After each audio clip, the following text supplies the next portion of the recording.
All right, as we are getting things set up, I have a few quick trivia questions. Let me see who can give me the answer to some of these questions. How many? Oh, wait a minute. I think I'm gonna go back to my teaching days. If you can hear me, clap once. If you can hear me, clap twice. If you can hear me, clap once. If you can hear me, clap twice. For those of you in the back, am I gonna have to bring the mic back there? Or y'all good to go? Y'all ready to get started in the back? Let me roll up on them. Y'all ready to get started? Hey, you, Mr. John, y'all ready to get started back here? Y'all ready? Am I gonna have to separate you two? No? What, sir, excuse me, sir. How you doing? Mr. Davis, Mr. Juan. You ready to get started? You ready to get started? Am I gonna have to separate you and Miss Jane? All right, we gonna do good today, huh? We here for a short time, a good time, and hopefully to start affecting policy in the long term. So if you can hear me, clap once. And if you can hear me, clap twice. Here's the first of the trivia questions. How many titles are there in the Farm Bill? 18. I heard 14, I heard 18. I'll give you a hint. It's a two-digit number. 12. Yes. So when we think about all of the hundreds and into the thousands of pages, right? It's only 12 titles. Now, I'm not going to bore you with each of those titles. We're just going to take up a little time here because we don't want them to rush, smash anybody's fingers. That would be terrible for a manicure, right? So 12 titles in the Farm Bill. And I mentioned yesterday some of the titles that we really work on and look at the Policy Center. Can somebody tell me the name of one of those titles that I mentioned? Last one. I'll give you a hint. Miss Jane asked the question about SNAP, and I said SNAP is under this title. When we think about food and nutrition, exactly. So then let's think about the budget for a farm bill or projected budget for a farm bill. We think about the 2018 Farm Bill, about how much, when we think about cost, do we think it costs for the 2018 Farm Bill? Say that again. 180 billion, all right? Let me hear another number. 6.2 billion, all right? Yes, ma'am.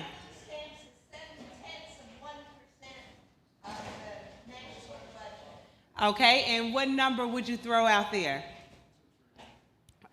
Somebody said 2 trillion? No?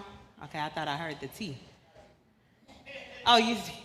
So the Farm Bill in and of itself, now there are some provisions that are in other types of legislation, but the Farm Bill in and of itself projected, we have to talk about projections because we know that the Farm Bill doesn't end until another one is reauthorized. So this 5+ years, we're looking at about 428 billion with a B, as in boy, dollars. Okay, so I think we're good to go, and we're gonna start the presentation. I'm gonna tell you a little bit about myself. I'm the youngest of two, and my brother is 11 years older than me, right? So I'm a little bit spoiled, which means I'm used to having things go my way, right? So if I have to separate y'all back there in the back, somebody might have to come sit up here with me.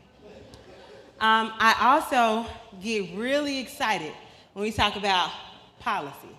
Like I geek out, right? So if at any point in time I'm going too far into the weeds because I got to keep track with time, you just raise your hand, the one finger, and I understand what that means, okay? I'm very, very Southern, born and bred, the great state of Mississippi. Grew up in a Baptist church, so you raise that one finger, I know what that means.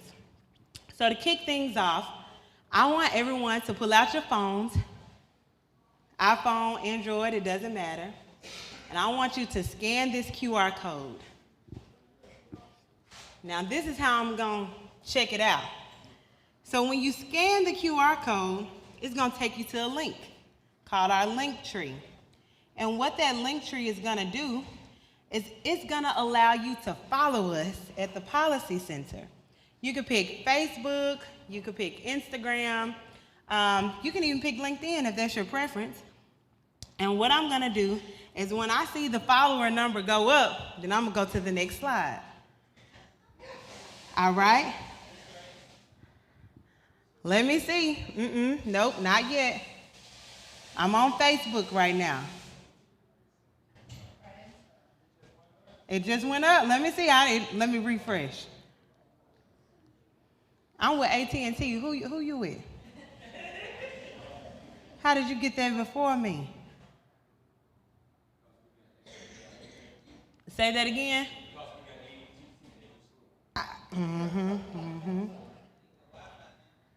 All right. Let me check Instagram. All right, so if I don't do anything else, I did my job today. That's what I'm going to tell our communications person. Now, the reason why I want you to follow us on our social media accounts is because it talks a little bit about the work that we're doing, where we're going to be, and where we've been, right? So if you have any questions of what's going on at the Policy Center, did the newsletter come out? Are they telling us about any grant programs that are available to farmers in particular? You'll be able to find that on our social media pages. You won't, at present, be able to find that on the website because it's currently undergoing renovation, but on our social media pages, you will be able to find that information.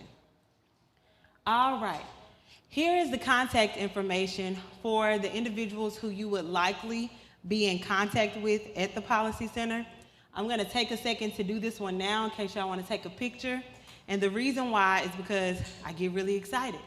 So I go into too many details. And then by the end, I'm just flipping through the last slide and everybody's like, wait, can you go back to that one?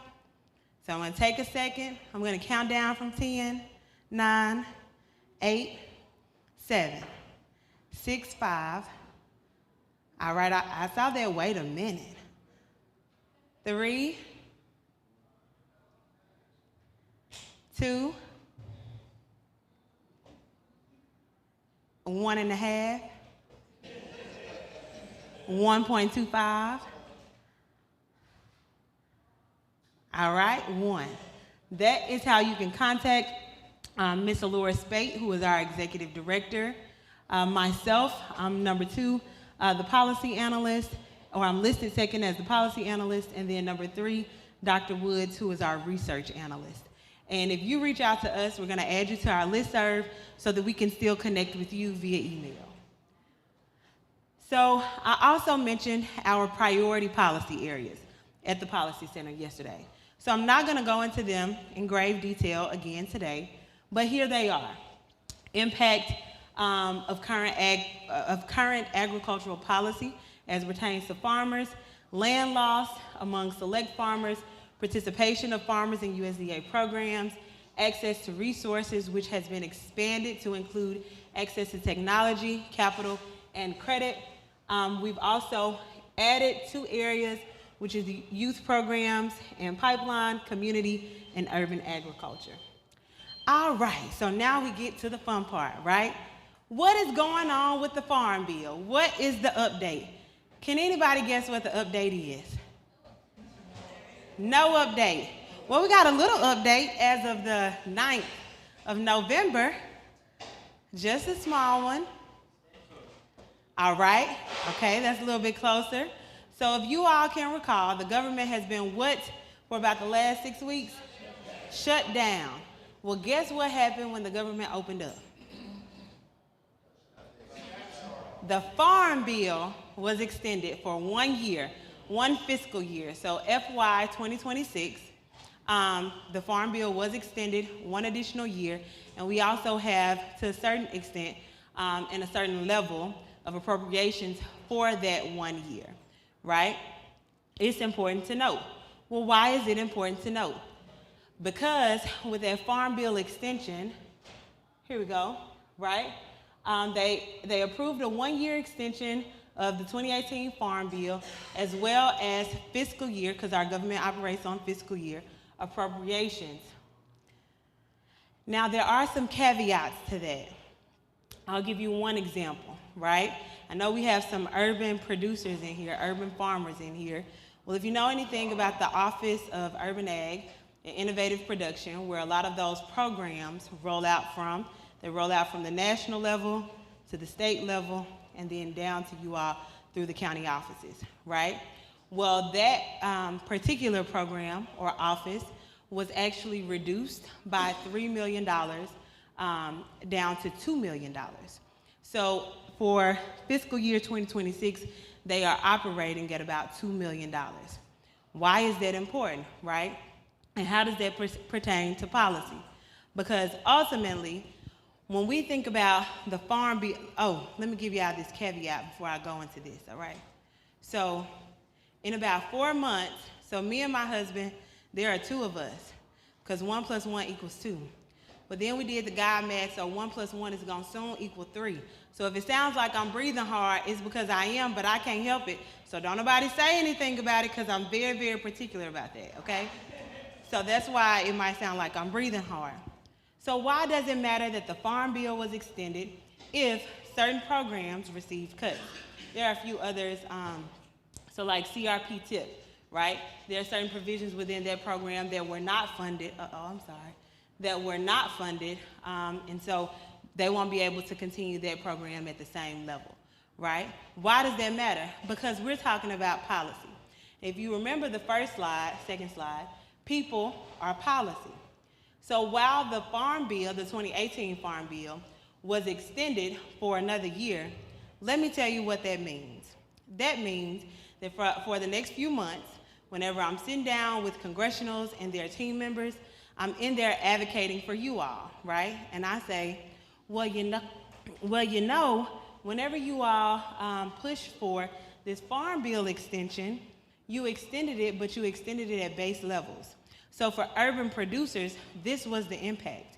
So in the upcoming Farm Bill, we need to write into the legislation that is funded at this level in the event of another potential lapse in appropriations and or a Farm Bill, right? And it allows us to be able to do that. So another thing as it pertains to the current Farm Bill is that it also suspends permanent price support. So there is a level, a base level, a long time ago that they created. And you probably heard all of the policy people panicking saying, somebody needs to do something, give us a 1-year extension or something, because we don't want to go back to those base levels, right? Well, because of the extension, we won't have to go back to those base levels, so that is a really, really good thing. It basically allows us to be able to operate at the current level so that we don't operate or go back to the 1930s. All right. So some of the things that the Farm Bill extension included is an extension of CRP, but it does not provide critical funding for CRP TIP or the Transition Incentive Program. Oh no, that's something on the screen, huh? I thought that was me, like a little pointer, which will no longer be able to offer incentives for landowners who rent their land to beginning farmers and ranchers. Another thing that I wanted to point out was that it did not extend payment limits for the EQIP program and for CSP, right? And so it removed overall the total cost share of a single operation. And when we think about in the aggregate, right, what this means, i.e. the 1-year Farm Bill extension, in relation to the one big beautiful bill, then you start to see some of the overlap and true implications of what it means to not have a Farm Bill, right? So whenever you're receiving those emails and those notices saying, please reach out to your members of Congress and ask them to push forward a Farm Bill, it's because a 1-year extension sounds nice, right? Until we start talking about how you lost $3 million in this program. We lost $77 million in this program. SNAP will not be funded at the full level because right now they have to sit down and they're negotiating, and we've seen how volatile those negotiations are, right? So we need a Farm Bill, okay?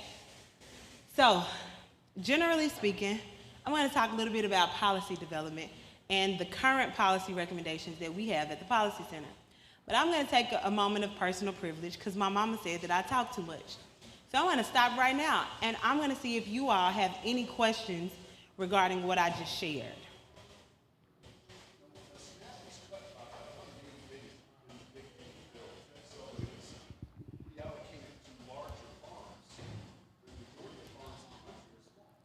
So the SNAP allocation in particular, I want to look up the numbers so I can tell you.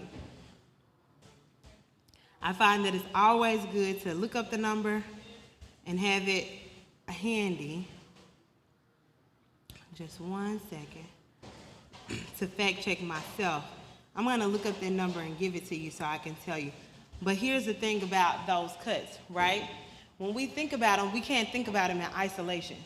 So I never want anyone in this room to think 180 billion, if we want to talk about that, was cut specifically from SNAP to do just X, right? Because that's not how policy really works. This is how policy works. Caleb, how you like that hat? You gotta say it a little loud. I like it. You like it a lot?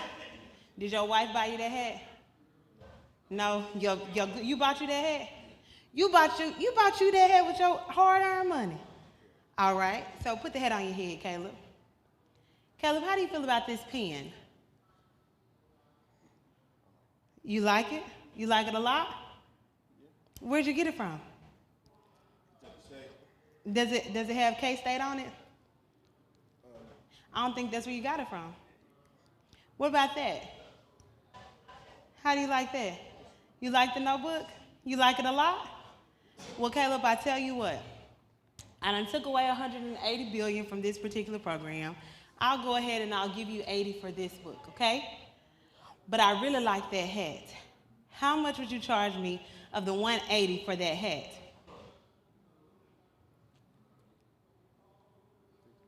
So you gotta say it a little louder. It's for the people in the back. 50. Because they weren't listening earlier, so we gotta keep their attention. 50. All right, so wait a minute. You want 50 for the hat, but I just gave you how much for this? 80. So now we at 130 and I had 180, right? Let me go back to the drawing board, right? And let me look at some of these programs over here, right? Let me make some more cuts and adjustments. Now I'm gonna bring it into this larger pool, right, of funds that we've already stripped. Caleb, you got this phone, and you use this phone to get around, say for transportation, right? All right, you wanna continue to get around. Well, I tell you what, we have these funds available, right? And if you want to continue in the transportation realm, right, outside of, because this is paper, right, outside of the ag realm, then I can negotiate with you for you to give me this phone and for you to give me this hat that you really like. And what I'm gonna do is of that 180 plus billion that I've stripped from these programs, I'm gonna pay you a total of 90 billion. How about that? Is that a deal? You gotta shake on it. You gotta shake my hand. All right, now Caleb, I just got you because you were already at 80 billion. You never go down like that in negotiations, but your wife probably negotiated for you, it'll be just fine. But all of that to say, right, that those funds, while the conversation is that they came from a singular place to pay for just this, they never come from a singular place, right?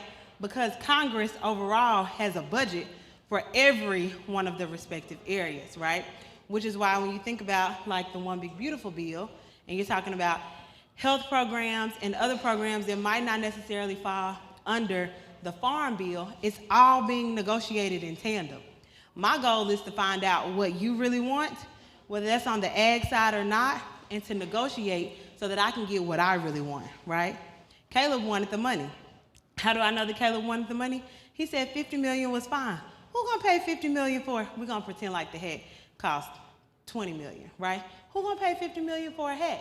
So you price it at a point, or you put the price at a point where if I pay for it, it's like, wait a second, right? Versus not. So we might have the conversation and say, X number of dollars were stripped from this program, but we can't say that they were automatically put over into this program, right? Or that they were specifically placed here to fund X, Y, and Z, right? But we can assume that a portion of those funds were used for that matter. Did that answer your question? All right. Yes, ma'am. Yes, sir. Wait, hold on. I'm sorry, it's two people. Yes, ma'am.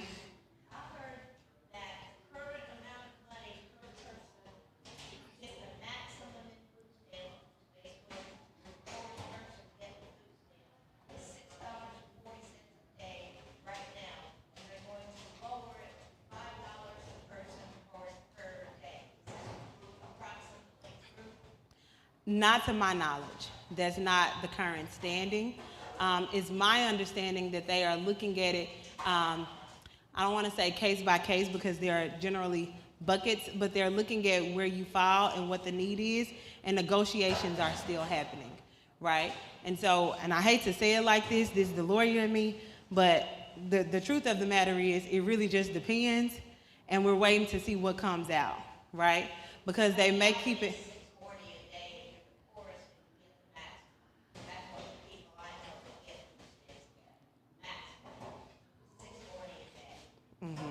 And that might be true for them, but I would still say that it depends on who you are, where you are, and what those funding levels are for that particular jurisdiction. Oh, yes, sir? Uh-huh. Tell me your name. Didn't we meet? My name is Bill, and this big, beautiful bill, it may be beautiful, but I can't follow it. Too much back and forth like that. Yes. I get lost, and I don't believe it. You don't believe the bill? I don't believe what they're doing. I don't believe things are like they say.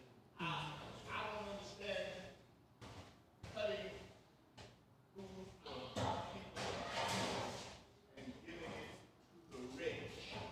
I don't understand that. Now, this is what I'm going to say about that, right? And then I'm going to take us back to policy. The way that life is set up, there are things that we hear, there are things that people say, there are things that we read, and then there's the truth, right? And we have to be able to differentiate between it, right? And so how we do that, taking us back to policy, on the policy side of things, is we look at what the Farm Bill said, right? We look at any legislation that comes about that impacts those provisions of the Farm Bill, right? And we see what that impact is going to be, whether that's fewer dollars as it pertains to urban ag or the EQIP program or CRP TIP, or an increase in dollars as it pertains to some of our commodity programs, like if we're talking about the one BBBB, right, BBB, the one big beautiful bill, we might see like an increase, or we did see an increase as it pertains to ARC PLC programs, right? And we specifically look at those particular things so that we are then able to measure the impact, because otherwise we'll be talking about what we heard, what people are telling us, maybe they got these resources, maybe they did not, right?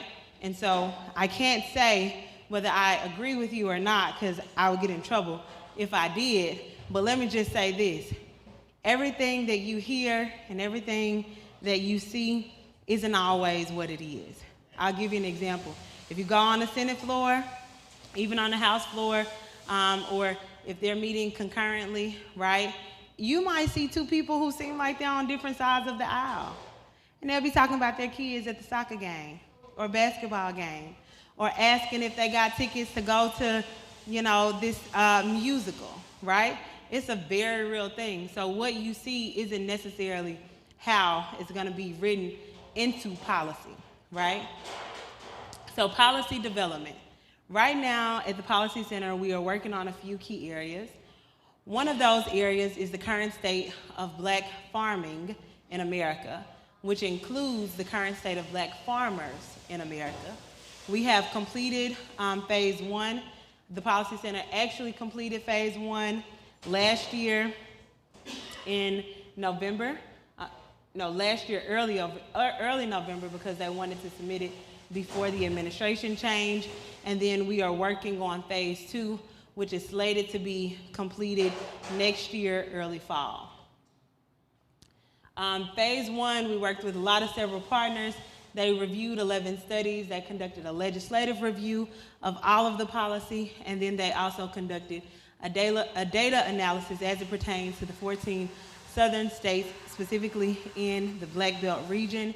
And it's my understanding that in addition to that, they also reviewed studies from Appalachia. This is the overall team. I'm not gonna spend too much time here because I gotta be cognizant of time, and I'm gonna spend some time here highlighting some of our current policy recommendations. Now, there are a total of 13 policy recommendations, which were the result of all of the work that had been completed up until November of last year, November 2024. I joined the Policy Center, or rejoined the Policy Center in February of this year. And so what we're currently working on is revamping these policies or policy recommendations to ensure that they are current and that they are doing what what Black farmers and the farmers that we serve are asking us to do.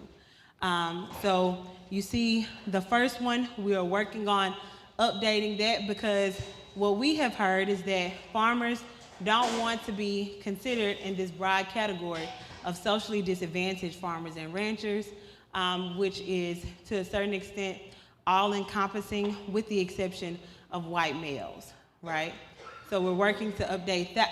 We're working to update all 13 of them, but I'm just gonna highlight a few for the sake of time. In addition to that, you'll see the Implement and Fully Fund the Justice for Black Farmers Act of 2023.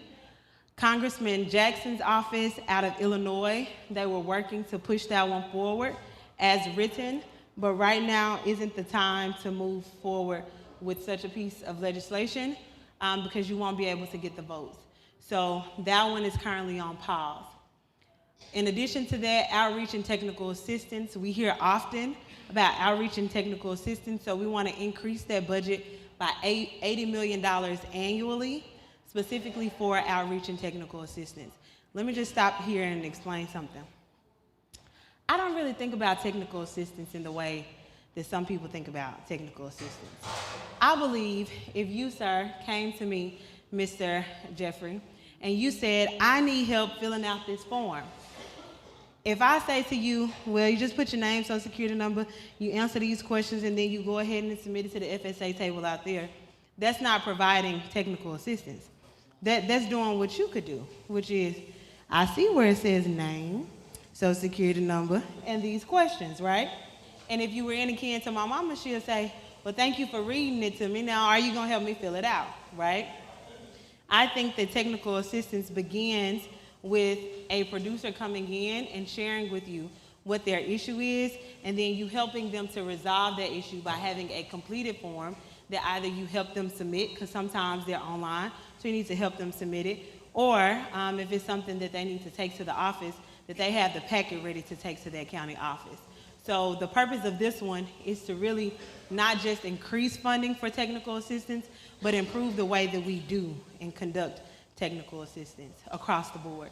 These funds would be available to other organizations because the Policy Center in and of itself, we don't actually conduct technical assistance, but we provide funding for nonprofit organizations and other organizations to conduct that technical assistance.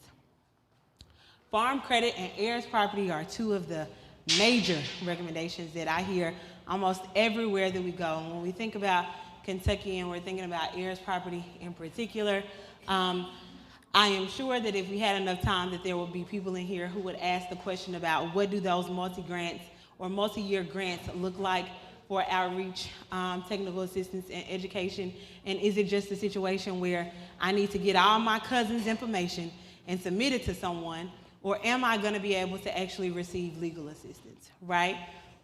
The full extent of this recommendation is to include provisions that allow individuals to receive legal assistance, right? Not legal advice. That's very, very different. I can give someone advice without giving them any type of assistance, right?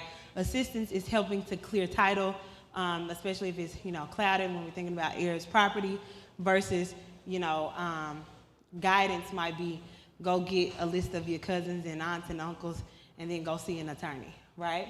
And then farm credit, we're really working on a farm credit system grant program, and we're working to redefine the relationship between farm credit and USDA so that more individuals can actually, you had a question? Okay. So that more individuals can actually be deemed credit worthy to the extent that they want to work with FSA and or be able to work with farm credit. Yes, sir. Uh-huh. Yes.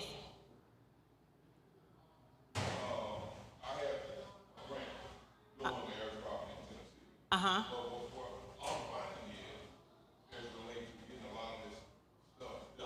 Mm-hmm. Yes. And so when I was trying to be creative in providing some type of financial statement system, I couldn't because they was thinking that I was paying for legal fees. Who is the they that was thinking that? The policy center thought that you were paying legal fees. Right. Well, based on the information I got back from the Amazon, Mr. Lee, From who? Mr. Lee, Jack Lee, We should definitely talk about that. Let me tell you why. So, okay, we're gonna pretend like I got a cool hat like Kate. Well, kind of got little hats right here, right? I'm gonna take off my policy center hat, right? And I'm gonna put on my attorney hat. In every state, if you are a licensed attorney in that particular state, they have ethical rules that you have to follow, right? And it includes everything from how you get paid to who can pay you. Now, I would have to look it up specifically for the state of Tennessee, but what I do know is in the state of Mississippi, Mr. Jeffrey can be my client, and Mr. Caleb can pay his legal fees, but my obligation, that privilege, that very special thing that can't nobody break even after death, right? Unless, it's by court order for some type of, we're not even gonna get into the exceptions. But the point is, we have that privilege, right?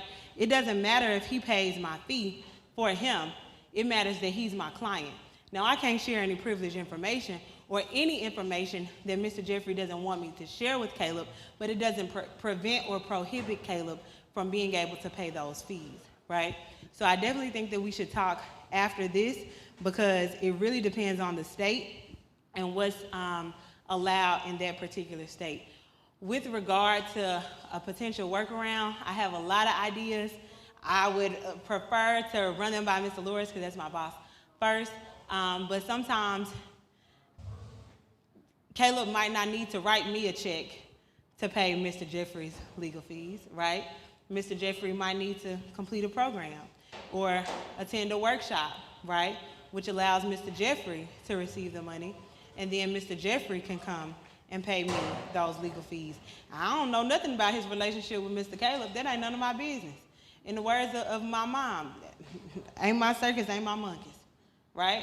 I ain't got nothing to do with that. But that's a very interesting thought. So I would love to chat with you offline about that and maybe think about some workarounds. Any other questions? Ooh, don't get me started about heirs property. Let me just say one thing about heirs property, okay? What my mama say, heirs property is when me and all my cousins and them inherited this land. Can't none of us get along. Ain't nobody getting paid, but I'm the only one who paying taxes. That's what my mom would say.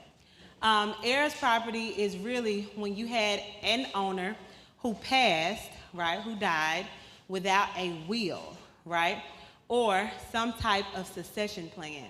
And the reason why I say that is because you don't necessarily have to have a will in order to have a succession plan. For instance, one thing could be a transfer on death deed, right? Which I think attorneys talk about a little less often than not. You also need to be very careful about them because they can trigger certain tax implications. But essentially, you had Farmer Bob. Farmer Bob had 5 children. Farmer Bob, his wife has already passed, right? And Farmer Bob goes on to glory. Now you got those 5 children who have inherited those 500 acres that Farmer Bob had, right? And it belongs to each one of them equally, which means that all of them have an interest in the whole of the property. So one of Farmer Bob's children, Conisha, that's me. And when Conisha was born, her mom was named Jennifer, so she was a little crazy, right? So we're gonna call her Crazy Conisha. So Crazy Conisha, one of Farmer Bob's children. Caleb, come sit right here for me. Can you, sir, come sit? Tell me your name. Yeah, what's your name? Say it again. Come on, Ben, come sit right here. Now, Crazy Conisha was born to Jennifer, right? Who is Farmer Bob's deceased wife, right? And Farmer Bob had 4 sons and Crazy Conisha. And Crazy Conisha, because she was the only girl and the youngest, said, this is gonna be my spot of land, I'm gonna build a house on it. And she does that. I build my house. And can't none of my brothers say nothing about it, because guess what? We all own it together. Then, Crazy Conisha got to deal with crazier Caleb, who decide, I'm about to go live in the house that my sister Crazy Conisha built on this property. Because why? We all have an interest in what's the whole, right? The property hasn't been divided. Come on, Caleb, come a little closer. Slide the chair. You taller than me, I like to look up to people making me. All right. So now, me and my brother Caleb living in this house, right? But hold the bottom of the, do your part a little bit. So now, I'm like, well, Caleb, you got to do something. I'm paying the taxes. I built the house. I really don't want you staying here with me. But in most states, the law says, because it's heirs property, we own a part in the whole, right?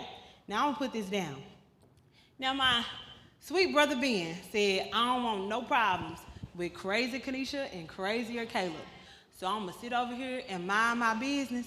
And when anybody asks me anything about the part in the whole, I'm going to say, I ain't got nothing to do with that land. Now, Ben, can I have your part? No. I ain't got nothing to do with that land. You're going to pay me for it. No, you got to say, I ain't got nothing to do with that land. Nothing to do with that land. Exactly. So now, does Ben lose his ownership share in the land? No, but Ben ain't paying no taxes because Ben said what? He ain't got nothing to do with that land. All right? So then, remind me your name. Stewart. Stewart said, let me tell you, my name's Stewart, and I be trying not to be stupid, but my mama named Jennifer too. We use that word very kindly in Mississippi, okay? And I couldn't think of no other ST alliteration, so don't be mad at me, okay? Because I don't believe it. All right. So Stewart says, I don't have time to be stupid and deal with my crazy sister Conisha or my crazier brother Caleb. And so what I'm going to do is I'm going to sell my part. And who you going to sell yours to? Jeff. Jumping Jeff done jumped into the mix. Come on, Jeff. Right here. All right. Now, Stewart, come on, sit on over here, Stewart. Come on, because you done sold your part. Now, you got all of this situation going on, right? And guess what? Don't none of us own the land outright. All of us still own an interest in the whole, right? And so Jumpin' Jeff decides, Conisha, you ain't got nothing but about 4 minutes, so you better wrap up this session, right? And he says, now, Ben ain't got nothing to do with that land. So you gonna pay Ben $1,500. We're gonna say that's a good price. $1,500. All right, Ben, you got your $1,500? All right, go on about your business. Now, we got Jumpin' Jeff, who owns 2/5 of the whole, right? But it don't mean these 2/5 or that fifth and this fifth, right? It just means of the whole, right? Still got Crazy Conisha, and you got, now he's Cool Caleb, right? Cool Caleb said, I ain't living with my sister no more. I'm sick and tired of her. I'm crazy, but she should have been the crazier one, right? So Caleb goes over there. Go mind your business, Caleb. So Jumpin' Jeff from over here says, oh, wait a minute. Let me reach out to Caleb because he done cooled down. Now you give Caleb $1,500. Caleb, you good with your $1,500, huh? We ain't talking about no millions no more. All right, we good. Now Jumpin' Jeff, he owns 3/5 of the whole. But I'm still crazy, and ain't nobody gonna move me off my mom and daddy land, right? But who owns it? All 3 of us, because we're still heirs, right? And so I'm gonna stop right here because I really have like 2 minutes left.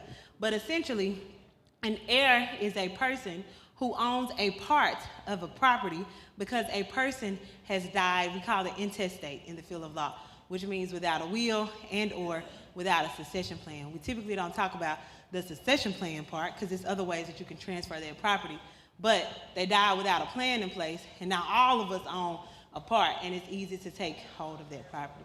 Yeah, I could do a whole session about heirs property because let me tell you, people are, that's the funnest part of law. I'm telling you, heirs property, family law, the part where you have to tell people, look, my mama named Jennifer and I ain't the one. I look young, but I'm very crazy, don't play with me, right? And so, but that's what an heir is. Sorry if I messed up the decoration. All right, yes, sir?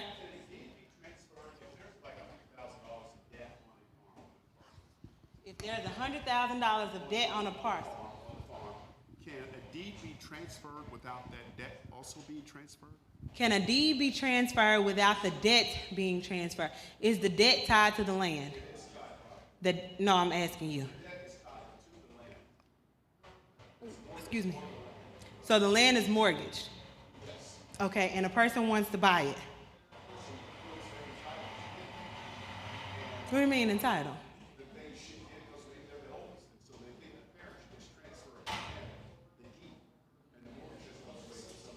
We just gonna pray for that person because ain't nobody entitled to nothing, okay? Remember, my mama named Jennifer. Ain't no entitlements around here. Now, there are some entitlement programs in the Farm Bill, but we don't have time to talk about those today. That's for a different time, the commodity program, SNAP, etc. But I just thought, because you said entitlement. So no one, first of all, is entitled to anything. The other part is there a house on the property? So the house is probably what has the mortgage. It's all together. So what an attorney would need to do is look at the actual documents to see where the lien would be placed, right?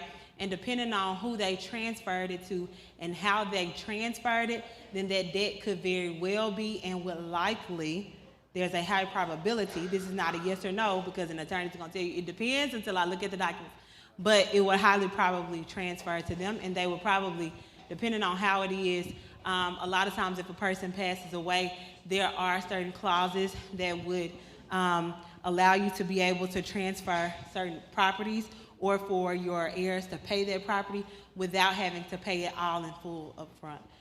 But those are different options, and you have to be very careful because you're talking about $100,000, depending on how much the house was when they first purchased it, like that could be a major tax, right? And when you think about the tax implications, even on $100,000, that's a lot more than most people have laying around in their piggy banks, right? So you want to think about that. Now my time is up, and I don't want Mr. Jeff to put me out, and I ain't get to go through the rest of the policy recommendations or this part, but clearly it was too long for our 45 minutes. So as y'all can see, we just skip to the questions and wrap up.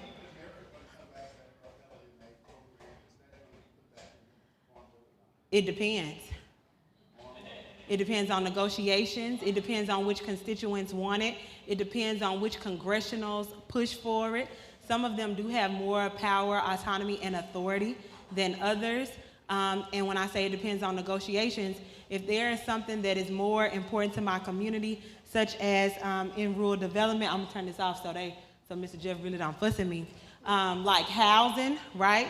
Then I might need to push for a housing provision to be in a farm bill in lieu of that particular program. So when I say it depends on a lot, it depends on a lot, which is why if everybody could take out a piece of paper, if y'all need a piece of paper, just raise your hand, I'm gonna bring it by as we open the doors of the church and let everybody out. All right. Oh, yes, you need a piece of paper? Okay, all right. So, Caleb, can you pass these? But yeah, just take the whole notebook. And if you could write your first and last name and your email address, that would be very, very helpful. And then when we have virtual presentations, specifically about certain titles, because remember there are 12 titles, make up that very long farm bill or certain issues, then I can invite you to those. And if you want to attend those virtual presentations, feel free. We're excited to have you. Yes, sir. Okay, paper. All right. Mr. Jeff, the presentation is formally over, so I stuck to the rules. Any more questions? All right. Do you I did that at the beginning. I'm not giving nobody no more cards, Mr. Jeff, because what were the rules? No, I'm just playing. Yes, I do have some. I got some more in my bag. And you can feel free to email me. If you have any additional questions, I got some more cards somewhere in my bag. I'm gonna pull them out in just a second. If you reach out to me and you ask me a legal question, I'm going to direct you to one of my counterparts in your respective area. But if you ask me a policy question, then I'll be able to answer that. Unless you're in Mississippi. I know Mr. Taylor had to leave.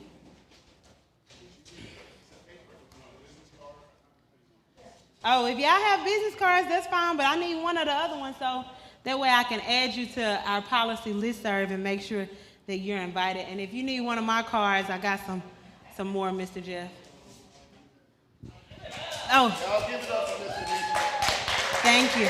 Can I say one more thing? This is it. I can say it. Listen, raise your hand if you're a farmer in here. Raise your hand if you have heard of a comprehensive estate plan. Raise your hand if you have one that is currently up to date, meaning that you have looked at it in the last year. So let me say this to each of you. This is policy. This is Conisha. This is the attorney in me. My practice focuses on estate planning. People lose most of their wealth by not having an estate plan in place. And you can look at your family in their eyes and you can say, all my business fixed. But when you close those eyes, they're gonna realize that it was not. It's a lot easier if you really believe in your family, your family's legacy, and keeping your family together in the long run, to have an estate plan in place, even if you are not yet comfortable discussing what that plan is with them. Because just like Mr. Jeff and I, if he were my client and he paid me and signed my retainer agreement, would have that privilege that can't be broken, even beyond death, you can have a comprehensive estate plan in place that attorney would then execute to the extent they knew you passed away, your family reached out, et cetera, right? Which they should, because that's part of the situation, holistic law, right? Then guess what? Upon, we're gonna say you the attorney, and because I know, upon my passing, Mr. Jeff's the attorney, I'm his client. Upon my passing, he's gonna make sure that everything is set to go the way that I want it to go. And without that plan in place, your family will be beholden to the law of the land of which you are a resident. So if you want to not worry about heirs property, get a plan in place sooner than later. It might cost a lot. Ask people for a payment plan. It's fine. It's better than spending $250 a month on something else. So just think about that. All right, everybody turn your paper in. It's the end of class. You got them all? All right, here we go. You need a piece of paper? Oh, a business card. If you don't turn your paper in, you are not going to get a good grade for this session, okay? It's going to be on your report card as a sad face. All right, thank you. All right, I got yours. Okay. All right, thank you. I saw you say, wait a minute. Yes, ma'am. Put his mic down.